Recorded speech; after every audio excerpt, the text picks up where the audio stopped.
on your end, and I don't want to hold you any longer.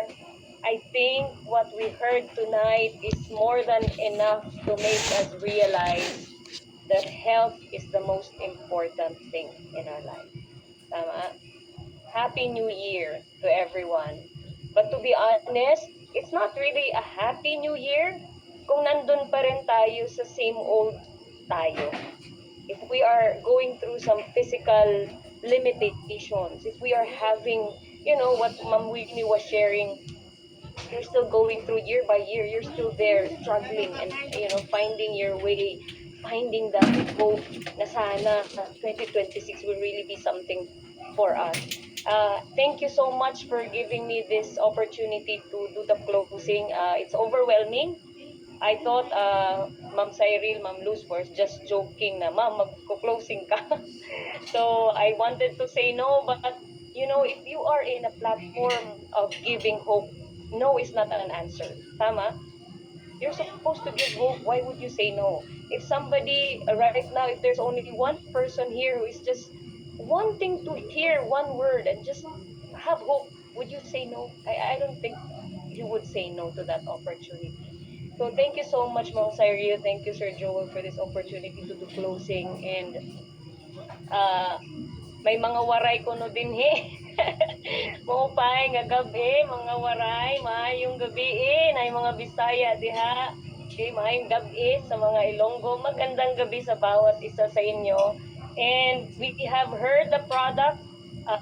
Palakpakan po natin si Sir Jeannie Esclamado for giving a very comprehensive. Alam mo, wala, I was listening to him. Sabi ko, oh, wow. Nagwawaw ako kasi sabi ko, I did not know that. Now, sabi ko, ganun pala yun. So, grabe, ang dami kong learning. Even though I've been in this platform for 3 years, and I personally have done my own homework before taking the product myself. And Ma'am Winnie is a one-stop shop testimony. Siya lang, enough na. Thank you so much, Ma'am Winnie. Grabe. You know that when you have a good register on the screen, and you have a good voice, and you have a good story, everything is locked in. Okay, ready to take off. So thank you so much. Grabe, it is a very pleasant evening just looking at you, your stories. Parang pwedeng hanggang bukas, Ma'am Winnie, tuloy lang natin. Walang aalis sa Zoom. Thank you so much. It's a very wonderful treat for every one of us to simply, alam mo yun, yung kalmado lang. Tama, no? Ganun siguro ang gift ng mga flight stewardess. Kasi medyo stressful yung lilipad, tapos maririnig mo, no? Nagninginig yung boses nung nakakahawa. But, so, we are very privileged to be able to listen to a very wonderful, heartfelt testimony na sinamahan pa talaga ng, alam mo yun, yung the touch of bakit ba niya ginawa si Riway in the first place. Ayaw niyang mag-share, pero you cannot help it, as I've said. If there's just something that you can share and to give hope, it's really worth it just saying one word. So tonight, as I've said, hindi ko po pahabain ng I just want everyone to realize one thing, that as we approach 2026, it's really not a happy new year if we are still the same old person that we are. And old person that we are, I want to start with having a hope. Kaya yung Happy New Year, talagang Happy New Year from ADG, because you have heard what it means, no? Na, ay, oo nga pala, no? Pwede pala yung sa ear, may ear problem, pwede pala yun. Ay, pwede pala to sa may ganitong case na sinasabi ni Ma'am Winnie, naisip niyo yung mga tao na nabigyan niyo ng masharean niyo ng bagay nito, because that is exactly how I felt. And I want to say thank you sa taong nag-share. He's here in the Zoom. Thank you, Sir Syrian, for from Fairview to Antipolo, came all the way just to share the hope. And sa case ko po is a stage 5 cancer po ng aking mom. It's a hopeless case, tama? When your mother is diagnosed with stage 5 for amputation and chemotherapy at 71 years old, how would you feel? Like you're all left to what? Chemo and amputation, and then what's left? Diba? And for somebody just to say, Mom, there is something better than this. I don't know how much, I don't know what it means, but it just gave me hope. That's all I needed. Just for me to look up and say, thank you, Lord. Mayroon pa palang paraan.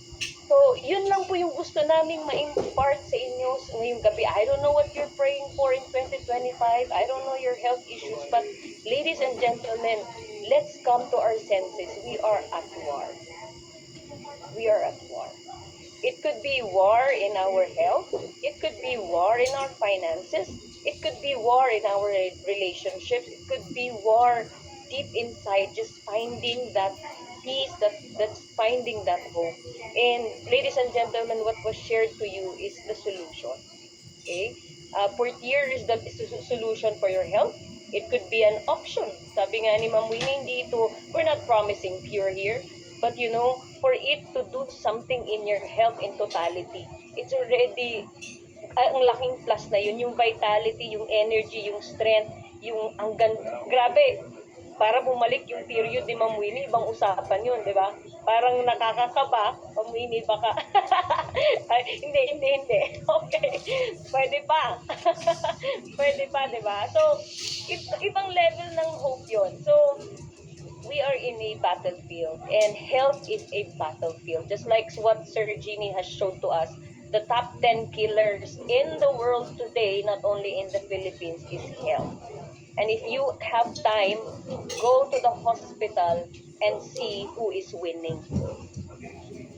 And if you're willing to make that fight yourself, I tell you, it is a gruesome picture to find yourself fighting for your life. And this is the solution. Because to be honest, what is money? Diba? Kahit naman milyonaryo ka, pero you have, your health is down. You got nothing. Wala naman tayong madadala sa hukay, tama. But if you come to think of it, sabi nga, if you win in life, if you win in your health, you win in life. Why? Because the best gift you can give to your family, ladies and gentlemen, would you agree with me? Is a healthy you. You don't need to be the best of whatever you are in. Just to be healthy. It's already a gift. Ang bagong statement daw ngayong 2026, no, is to live long, die fast. Sorry ha, can I say it again? Live long, die fast. Why? Kasi nga, top 10 killers. Ibig sabihin, once you suffer stroke, you are going to drag your family along with you. Pahihirapan mo yung sarili mo, pahihirapan mo yung pamilya mo. What is there left? Kaya minsan, mabilisan na lang, tama. But kaya namin sinasabi, there is hope. There is solution to your problem. That is what is shared to you. Take a look at it and make that resolve this 2026 that I will be healthy for myself. Para Happy New Year, Happy New You, I will be healthy for my family. Make that resolve. Don't let other people decide for you. What is good with the story of Ma'am Winnie? She had her questions. She had her doubts. She had her own, parang ayaw niya, di ba? Pero result will stick. How do you know if sugar is sweet? Taste it. How do you know if Portier is good? Take it. And if you have any question how to take the product for free, you just go back to the person who invited you, because yes, all of us who are wearing black are flying to Thailand in the coming days, okay? And we will be attending the 18th year anniversary gala dinner of Reway International. And Reway is very generous about giving us parang a break from all the, the helping, kasi hindi po madaling tumulong. Minsan, tama yung heart mo, na-judge ka pa, no? Tama yung desire mong sabihin sa kaibigan mo, sis, try mo to, makakatulong sa'yo. Naku, scam yan.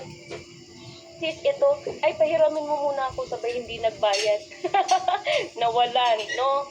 We are just trying to help, and I hope it goes beyond yung screen nyo, kasi yun lang po talaga yung gusto namin maparating. And yes, most of us will be going to Thailand to attend the 18th year anniversary gala dinner.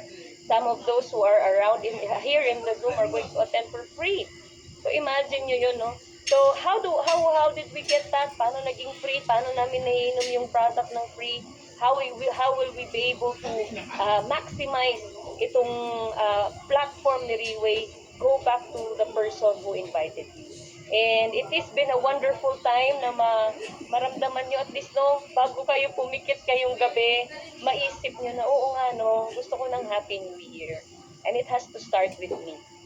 It has to start with me. I need to take charge sa health ko. Kasi katulad ni Ma'am Winnie, who is a mother, me as a mother, we perform so many tasks. And that's the only best way for me to be the best mother, be the best wife, is to be the healthy me. Tama? So I don't know what you're going through. Huwag nyo nang isipin yung ibang mga tao na may sakit, yung pwede mong alukan nyo po ang sarili nyo. Be decisive about yourself and make that resolve to win this war first and foremost in our health. Because wealth will follow if we are all healthy. Happy New Year, everyone. Thank you so much. Back to you, Sir Deo.